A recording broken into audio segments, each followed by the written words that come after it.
ガレージ。レンタカーですこれ借りてきちゃいました。まさかの贅沢なはい3132の乗り比べです。乗り比べです。四角と丸みと得て非なる形してますね。ね、サイドについてる GT のバッジがむしろ31から32にかけてちっちゃくなってってるっていう。なるほど、確かに肥大化していく現代のあれとは最近ねやっぱちょっと違いますねでかければでかい方がいいみたいな空気あるじゃんありますね。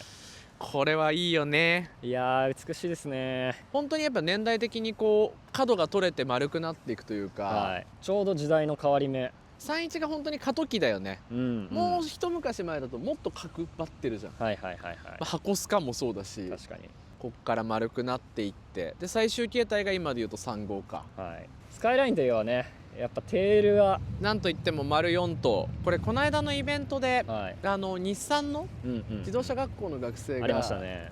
やってたじゃん、はい、スカクをケンメリ風にみたいな。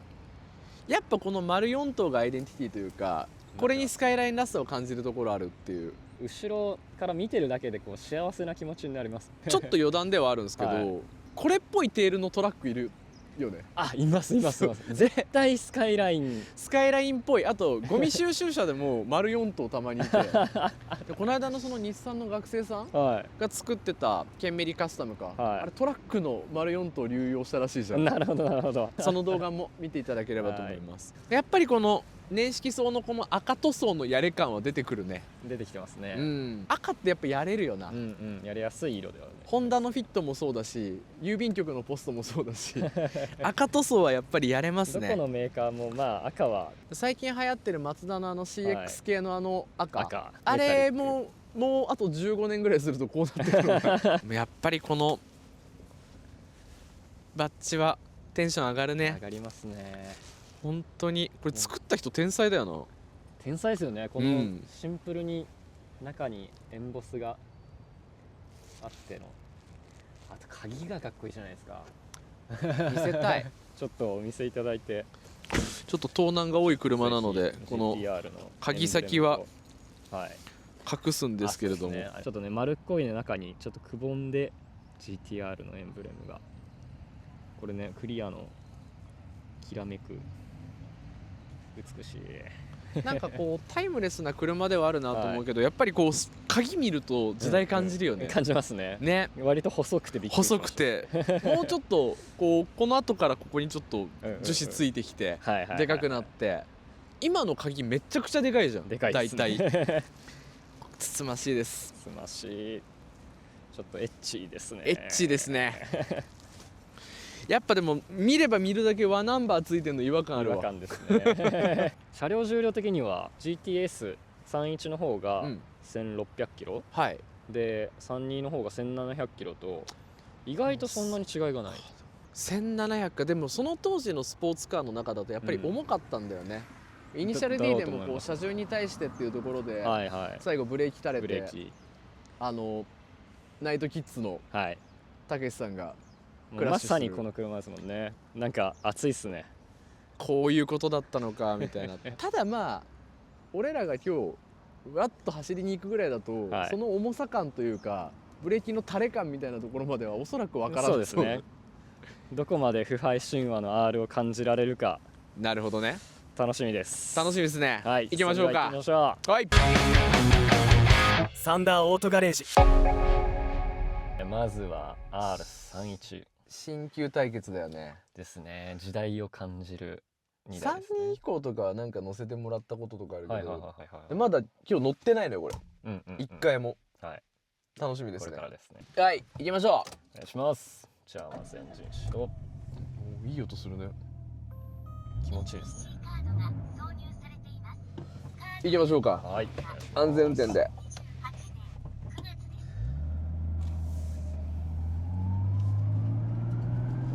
うわー、ターボじゃん聞いてますね。ターボ感あるね。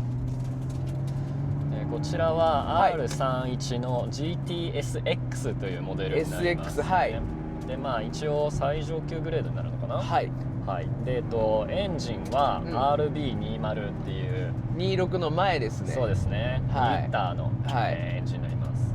まあ一応 RB で、スカイラインに搭載された初期の一番最初のモデルになりますんで、RB の元祖というか、はい、名機だよね。名機ですね。直列6気筒の DOHC でシングルターボ、直6なので24バルブ、そんな感じです。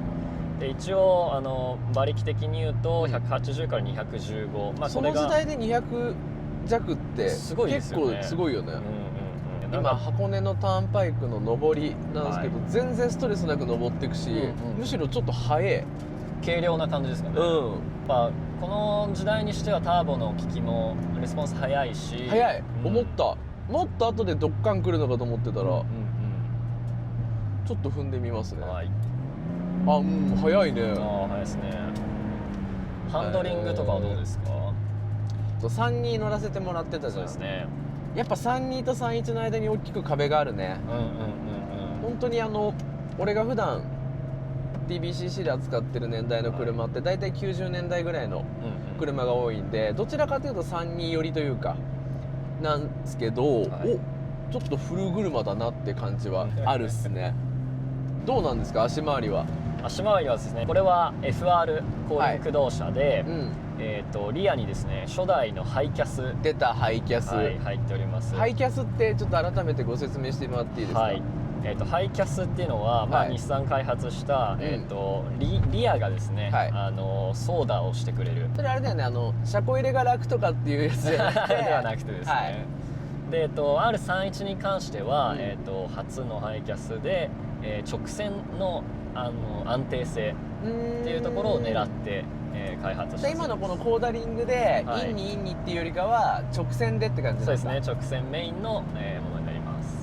この頃の日産ってなんかそういう新しい技術多いよな。そうですね、だからやっぱ32になったり、3334っていう中でどんどん新しい技術が、それこそね、アテーサだったりとかで、このハイキャスに関しては、機械式になってます。で32の方は、電子で動かすという形で、一応役割が違うので、また32の時にそこはお伝えします。ありがとう、教えてください。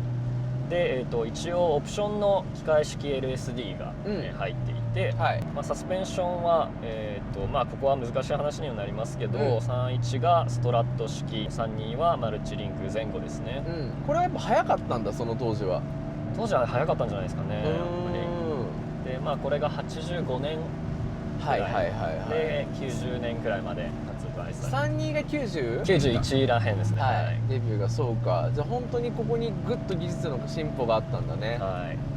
で、スカイラインの系譜でいうと、3031に関しては GTR が設定されてないと。なんでないかみたいなところで言うと、やっぱもう32の開発が進んでいて、じゃあ中途半端な時代でもあったわけね。そうですね。なのでスペック的にこれに GTR を冠せないっていうような判断がなされたのかなというふうな。かわいそうに。この時代ってそれこそ日本でいうと、バブルに向かっていく、バブルの終わりがけか。豪華だよね、いろいろ。豪華ですね。本当にそのバブル以降に作られた車とかって、割とこう、軽量化だったりとかいろいろあるけど、樹脂パーツがやたら多くなったりだとか、こう手を抜き始めた、価格を抑えるためみたいな工夫が多かったりするけど、まだまだこの頃は贅沢な作りになってるよね。かなりもうデザインも3132では全く別物で、ね、四角いフォルムから少し曲線が入ってきて、みんなが大好きな、GTR のフォルムになっていく、かなり一線ありますよね。よくゴルフで俺例えちゃうんだけど、本当に90年代超えた瞬間から一気にその肩の角が落ちるというか、丸みを帯びてく。ゴルフも1がカクカクで2はちょっとカクカク、で92年からかで3に関してはもう本当に角が取れるっていう空気抵抗みたいなことを考えた時代でもあるし、その当時のデザインのトレンドでもあったんだろうな。やっぱりまだこのカクカクスカイラインって憧れるよね。憧れますね。やっぱこれはこれの良さがあるというか、いわゆる80ヒーローというか。80ヒーローだな。なのでやっぱ32と比べてしまうとどうしてもパワーの差とか、そういったところで32いいなと思いがちですけども、隠れた影の名車とはしっかり言えるんじゃないかな。まだ GTSX でもそこまでふざけた値段にはなってないもんね。はいそうです32なんてもうリッチマンカーじゃん。はい、バカ上がってますね。ね、夢見てもなかなか買えない本当に車で。これに関してはいいと思う。エアコンもあってパワーステもあってっていう、うんまあこの最低限の機能はある、うんうんうん、上で、まあ、クラシックな見た目とこの乗り味味わえてっていうのはいいよね。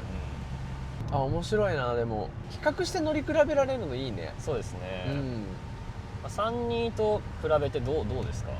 あ、もう全くの別物だなと思ってて、うんうんなんか同じ型はいの車だったとしても、うんこことここは地続きだなとか、うんここで一気にちょっとこう海を渡るなというか、はい壁があるなみたいな感じのうん飛び地みたいな車ってあると思うんだ、はで32と33はまためっちゃ違うと思うんだけど、うんうんで33と34って多分同じ系譜になってくる気がしていて、はいこの31と32にも大きな壁があるというか、進歩したんだろうなっていうかそうですね、あるよね。あります。まあ結局 GTR スペックではないにしろ、まあ、名車たる特徴というか、うんフィーリングとしては、うん感想としてはどんな感じですかね？でも仕上がってるなっていう感じはある、うんまあ、年代相応の古さというか、はいその当時感はあるものの、多分この当時乗った人はびっくりしたんだろうね、かもしれないですね。